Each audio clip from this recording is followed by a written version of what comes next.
A nanny share can feel like the perfect solution. Personalised care, shared costs, children growing up alongside each other in a small, nurturing environment. On paper, it just makes sense. But what so many families don't anticipate is how quickly small misunderstandings can grow.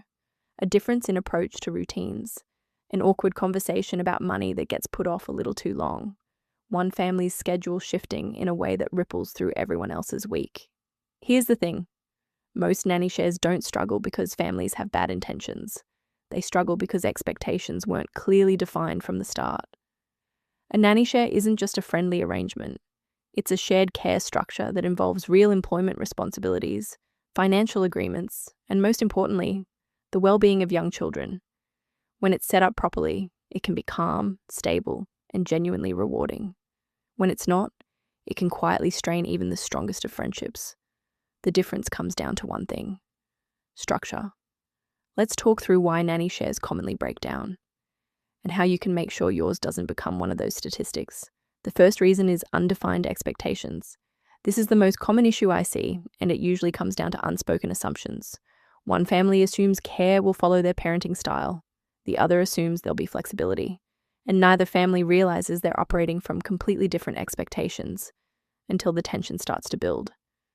We're talking about things like sleep routines, food choices, discipline approaches, screen time, and what happens when a child is sick.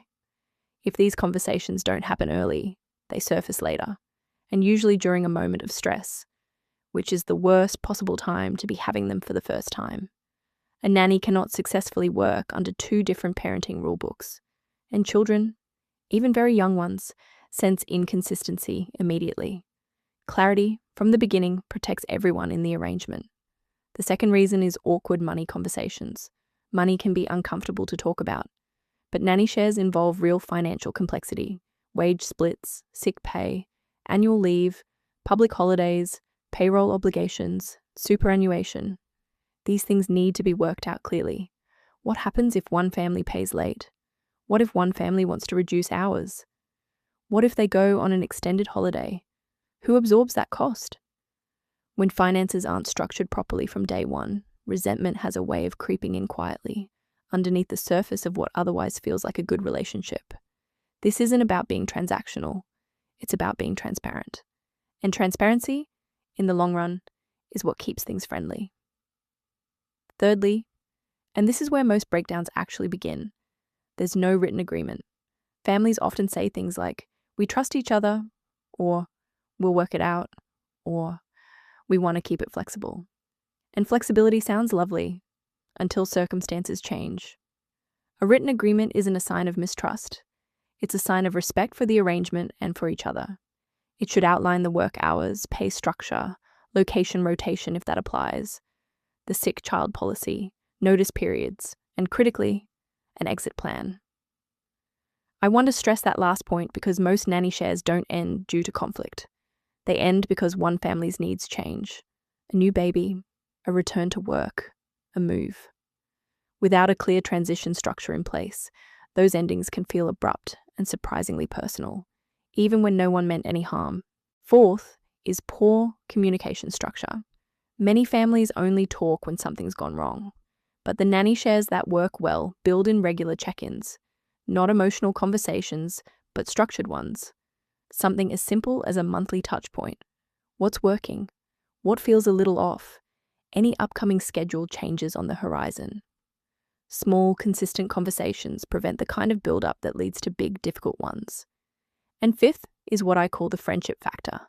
If you're sharing with friends, which many families do, you're layering employment, finances, parenting philosophy, and a personal relationship all on top of each other. That's a lot. And if the structure underneath is weak, the friendship ends up carrying all of that stress.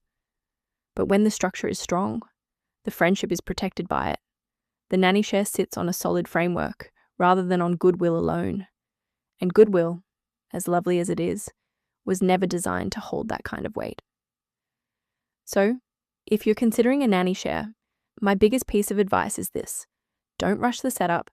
Take time to define your values, your logistics, and your responsibilities before anything else falls into place. Structure doesn't remove warmth from an arrangement, it protects it. A nanny share isn't casual childcare, it's a shared system. And when that system is built thoughtfully, it can be one of the most rewarding childcare experiences a family will have.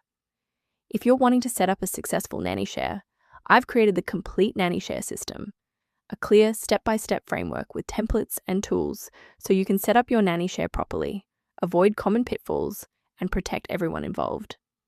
You'll find the link in the description below, and if this episode gave you a clearer picture of what you're stepping into, please like and share it with another family who might be weighing up their options regarding nanny share. Until next time, thanks for joining me.